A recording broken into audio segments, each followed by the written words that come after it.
Syrian girl reporting, and it looks like we're about to see another imperialist war, this time against my own country.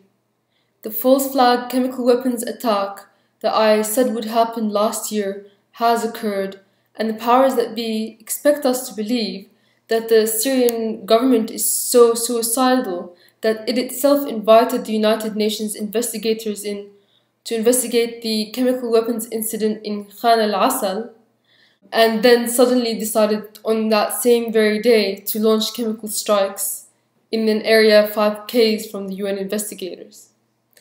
Now, if that doesn't say false flag to just about anybody, I don't know what does. But I have a lot more evidence to go through and explain about this, which will be hopefully in another video which will come out in the next 24 hours.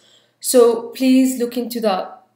But first, I want to debunk some of the lies that are being spread as proof that the government did it, particularly by a blogger called Brown Moses, otherwise his name is Elliot Higgins, which the media promotes a lot even though he has no formal weapons training. He is promoted as a weapons expert. He has been badly pretending to be neutral for the last 2 years, but now suddenly at this opportune moment, he's decided he's found evidence that the Syrian military has used chemical weapons in Damascus, and let's just examine how dubious this so-called evidence is. He claims this video shows Assad forces loading firing munitions linked to chemical attacks. But clearly the video is in the daytime, and the chemical attacks happened at night. In answer to this, he then says that it was the same munition that rebels found that day and sent him a picture of and claimed it was chemical weapons, but it wasn't on the chemical weapons attack day itself, which actually suggests the picture that he's claiming is chemical weapons is just a regular ordnance that is fired on a regular basis and has nothing to do with chemical weapons at all, debunking his own theory. Here's where he hits the bottom of the barrel, and it gets kind of funny, where he cites the fact that soldiers are wearing red berets as evidence that they're using chemical weapons.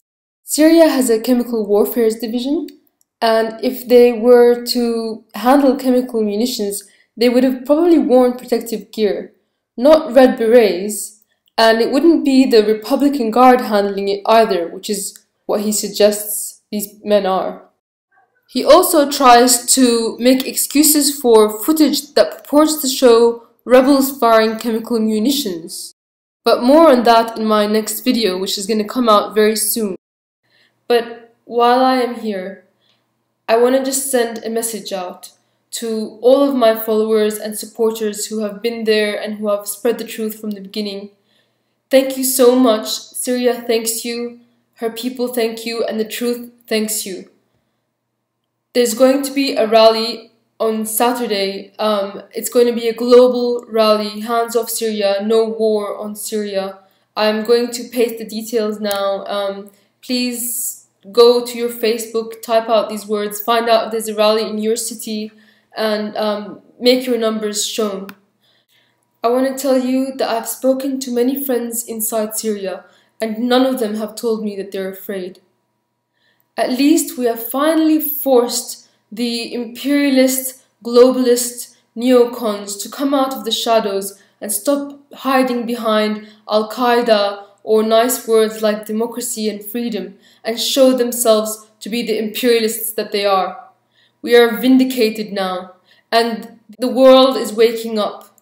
I hope that we're going to see numbers grow more and more in opposition to this. The fact that the US is so openly arming Al-Qaeda and flaunting international law. Finally now, we get to strike back at the real source of this war. I spoke to a friend in the military today, and he assured me they will have a fight the likes of which they have never seen. I believe in my people, I believe in our soldiers, and I believe in our victory. No matter what happens, no matter how long it takes. While I'm still breathing, I will be fighting this system that controls the world. So please stay tuned for my next videos. which will expose the media lies time and time again.